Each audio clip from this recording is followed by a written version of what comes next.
What up, crypto lovers and enthusiasts? Happy day today. We're going to take a look at Bitcoin because Bitcoin is at $61,400 as of this morning. Can it drop more? How low can it go? We're going to try to look at a few different ways of looking, ways of looking at this at the Bitcoin chart. All right, I'm going to give you some alternate looks. Some believe we could go as low as 54,000. I personally don't believe that, but we're going to take a look at those scenarios, all right, how it could happen by June. And we're going to take a look a little bit at my portfolio. Watts Pay has been rising up. Okay, it's currently number 6.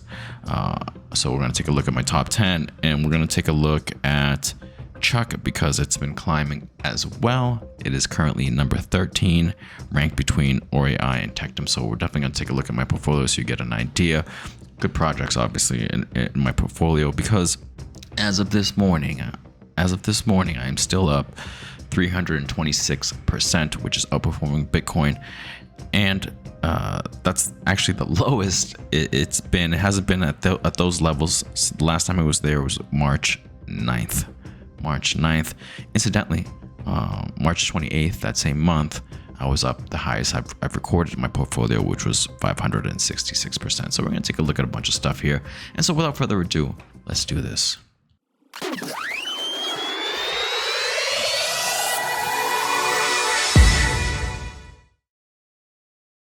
Trying to make sense of this crazy market. Okay, I've just pretty much extended the lines here a little bit, extended this a little bit. Interesting that we have a lot of lines kind of intersecting right here, May 17th, 18th, 19th. Maybe it's nothing, maybe it's something that's actually the weekend. So let's see what happens there. Do we continue to drop down here slowly into it? I mean, we have time to kill, right? I've mentioned that I don't see too much movement until, you know, maybe a little bit in July, but then August, June, July, August, September, October is when October is when I see the year of just, you know, continuously moving up happening. Okay, so we have some months to kill. So do we slowly kind of come back down here, right? One way I can look at it is a lower low. Obviously, it's too early to tell. It could be that we could continue to drop, or we could be just drop right now, this later today, boom, test it, see what happens. I don't know. Like the reason that they're giving for this is the lackluster, quote unquote lackluster ETF performance of the Hong Kong ETFs, the outflows recently in the US ETFs, and what's the other thing that they gave? The US Federal Reserve higher for longer interest rate policy. So yeah, those they're trying to make stuff fit into the reason for this. I mean, there's many reasons for this, but yeah, it makes sense. We're definitely in this downtrend, right? Looks like we're definitely retesting this line. We're retesting this line as well, right here. This bottom part of the channel, and this descending line right here as well, right here at this where it meets basically. So we're testing right here. For right now, I'm gonna say that it holds, but it could be that it doesn't. It could be that we continue down. No big deal. It's a buying opportunity, right? I was reading recently that some people thought following Wedge is what's happening here, and if that's the case, it could go as low as 54,000. Okay, we're gonna add exponential moving averages to this bad boy to see. Okay, because they also say this would be sometime in June, right? If it does play out like this, this also interacts with this 200-week moving average, which would be support. Now, when was the last time we touched this 200-week moving average? It's been a while. The last time we touched it was October 15th, 2023. It was the last time we touched that 200-week moving average. Since then, we have not come. Well, we came kind of close June 2024 in January, but since then we haven't touched it. We're getting closer now. All right, do we touch it? I don't know. I personally don't think so. Okay, let's go back to my base case here, and if adding that exponential moving averages, the 100 week is this one right here, this blue line, if you can see it, and incidentally, it's right around this area. Okay, so it could be that we keep it as support. This area more or less. Currently, it's at 60,000. So it does make sense there. You can see it right here too. it's actually coincided with this 60,000 mark right here, right? So I mean, it could be support that we keep right there, and we hold that as support at 60,000, right? And then kind of maybe go sideways for a little while, dip, maybe wicks or whatever, just play around this area. But I don't think we go below this line right here, which today is at 57,100 more or less, 57,000. Okay, I don't think we spend time right here. Okay, maybe wicks, because we do have time to kill, you know. So I mean, if we do go lower, it gives us more time to just get out of it, right? Because we have to kill time. So I mean, it's possible, guys.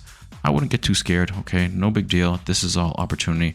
I'm actually looking to see what else I could buy right now, and I do have some capital, but right now, there's nothing really that I feel like, oh, let me get into it right now. I will be watching, of course, and there is Weeko, for example, that I mentioned that I wanted to buy, but it still hasn't hit the price that I want. It has to go below my average price. So there's pretty much Bitcoin, guys. Okay, first things first, you know, let's see if we can in fact break below this area right here. Again, 60,000 with the 100 week EMA as support.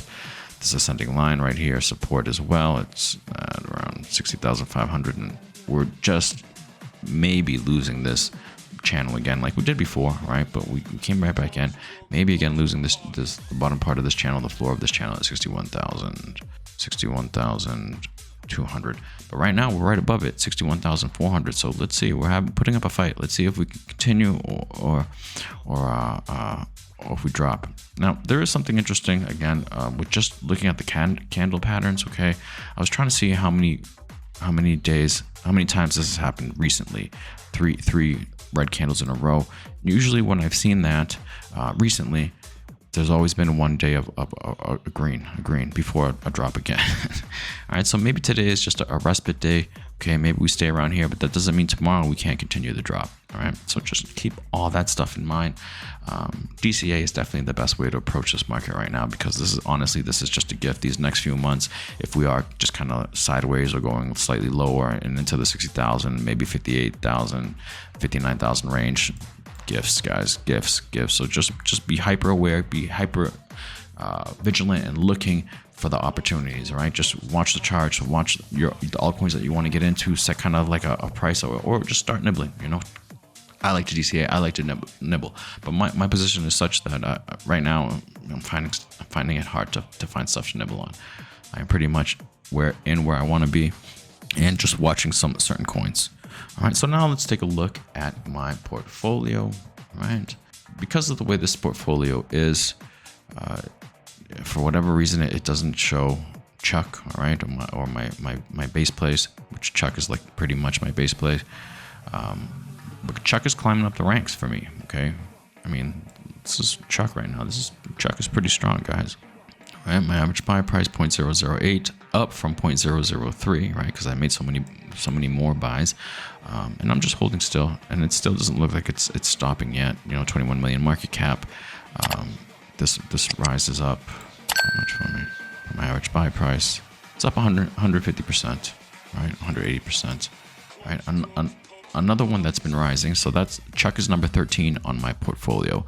Another one that's been rising and is number 6 in my portfolio now, as far as value is concerned, is WTK WattsPay. All right, let's take this off the way here. All right, and WattsPay is up for me. Wow, 0.014 is my average buy price. As of right now, what is it up for me? 500%. 500%. So a 5x. It looks like this pattern right here that I've identified looks like it's playing out. All right, let's see if we do top out at around 10 and a half cents. Right now it's at 9 cents. Let's see what happens. Do we top out right here and then start consolidating for the next leg up, or do we blow right past it, try to get to 18 and consolidate? Trying to find out where the next consolidation point is. Time will tell. All right, but it's cool to see this. It's good to have a 5x. It's not my only one, so to me it's not a huge deal, but it is helping. All right, WattsPay, a competitor, I guess you could say, a better version of XRP, if I may be so bold. All right, but notice this, okay? Flag pattern, I guess, But look at how long that consolidation was before this pump up. So you have to have patience, right? Okay, the longer the consolidation, the bigger this pump will be, guys. All right, and that's across the board for most projects. Okay, so just keep that in mind when you're like just going sideways and you're getting bored and you want to be like, oh, let me put in something else. Good work, right? Good work, but for the most part, just if you believe in what you've done, stand still and relax. Wecoin is another one that I'm waiting for it to drop below my average buy price. This is one that I wanted to get into a little bit more, but maybe we drop a little bit more. Okay, maybe I can catch it down here and lower my average buy price. We'll see. I'm being patient. I have capital in it already. All right, I have a decent bag.